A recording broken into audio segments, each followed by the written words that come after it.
when all this has befallen Asclepius, then God, the creator of all things, will look on that which has come to pass, and will stop the disorder by the counterforce of his will, which is the good. So just to start out,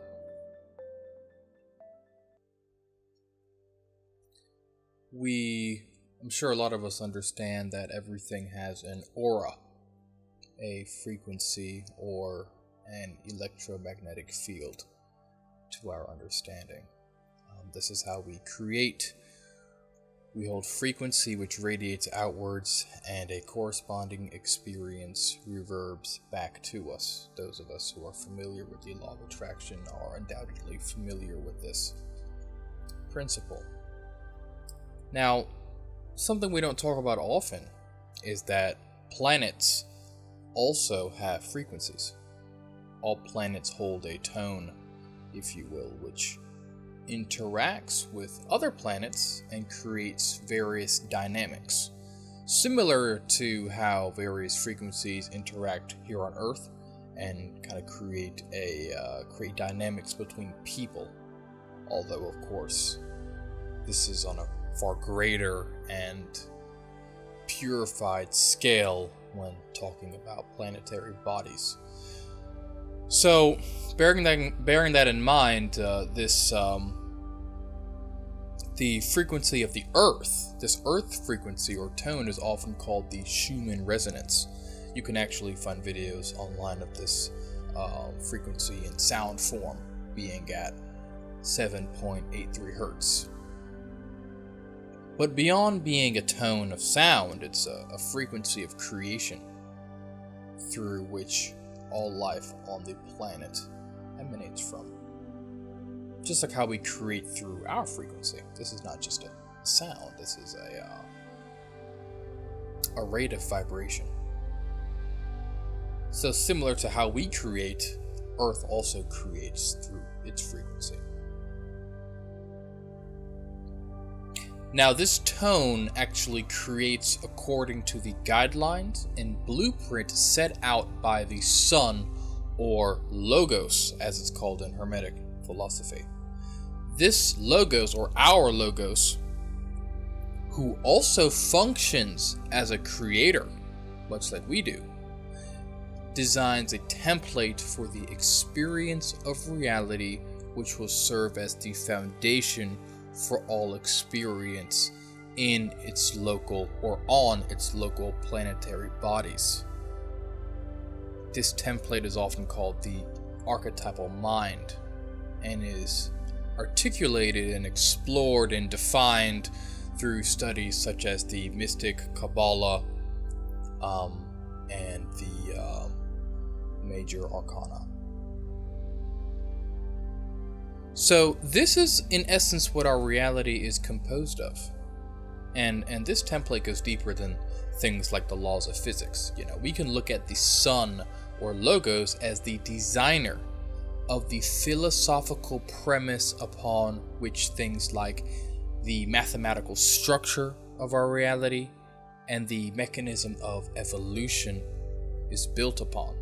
This goes beyond simple logic.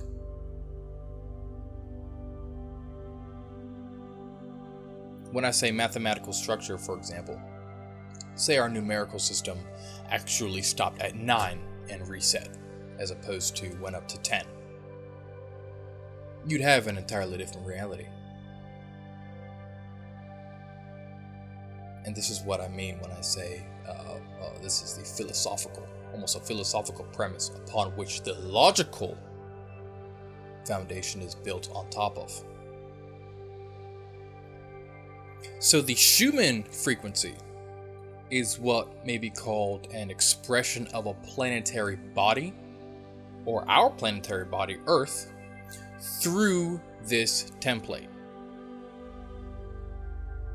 If we compare it to humans, let's say a human being is born into a certain circumstance, yet may choose to express themselves in an infinite number of ways.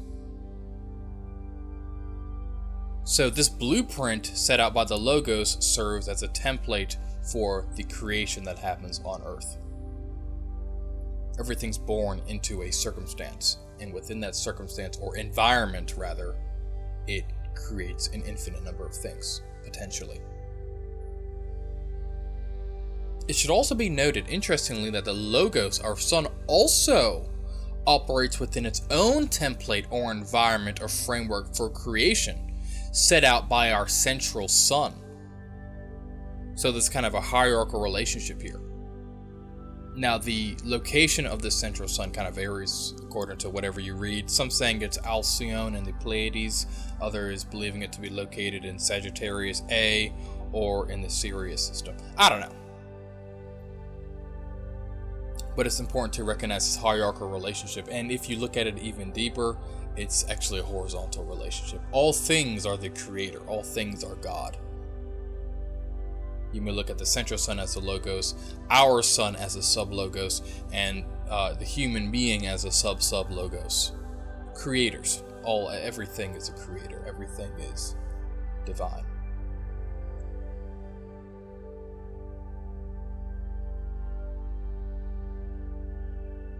Our dimension, the third density or the fourth dimension, is often called the axis upon which creation turns, and it is the central application of experiential potential. So when you get to our level, the self-aware intelligent human or self-aware intelligent being, you get the application of all these templates. The application of creating, of what has up until this very point been creating an environment for authentic experience. The third density is the application of that authentic experience literally happening, being applied, being explored by self-aware, sovereign beings.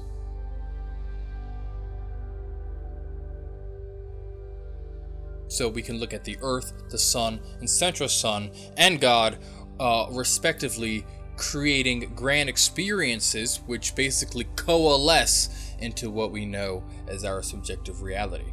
Our subjective reality is basically the microcosmic, self-aware, intelligent experience.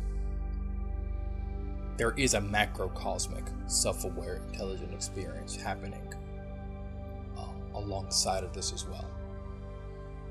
It's a lot to take in, so I recommend you pause it and maybe try to integrate as much as you can.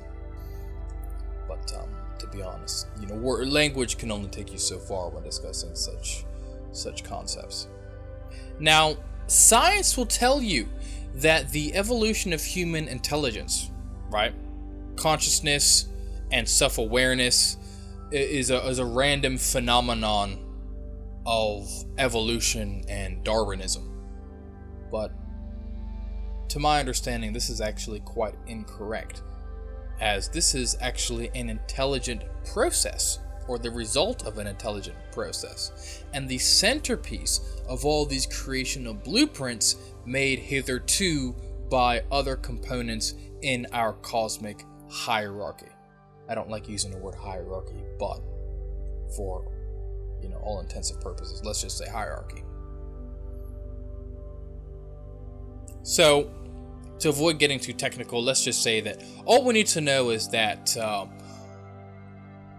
what we understand to be logic is actually, interestingly, a grasping of the creative blueprint as set out by our logos and explored by our planetary body. That's what we understand. That's what logic is. Mathematics and science, you could say, is thus actually an elaboration of philosophy more than anything.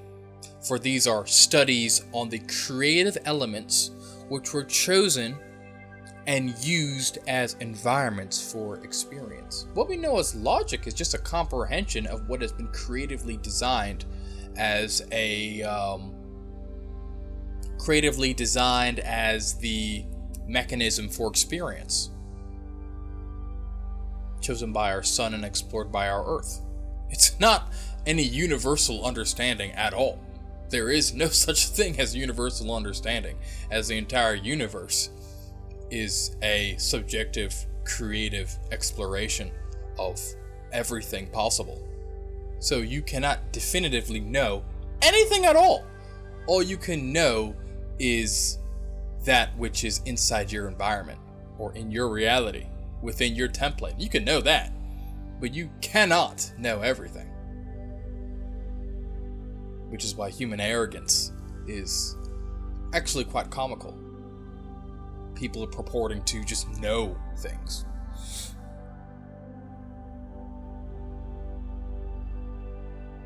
If we look at nature, plants, and animals, we may see all of these things as articulations of the Schumann Resonance under the guidance of the logos.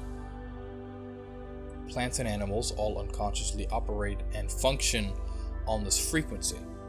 Now, those of us who meditate in the woods or maybe take magic mushrooms have tuned into this frequency. You feel it, the oneness in nature, and truly that oneness is real. You are also a product and participant in that oneness, as are all things. Staying on that frequency of oneness, however, is quite difficult, and there are many reasons for that, which we'll get into in another video. Thank you.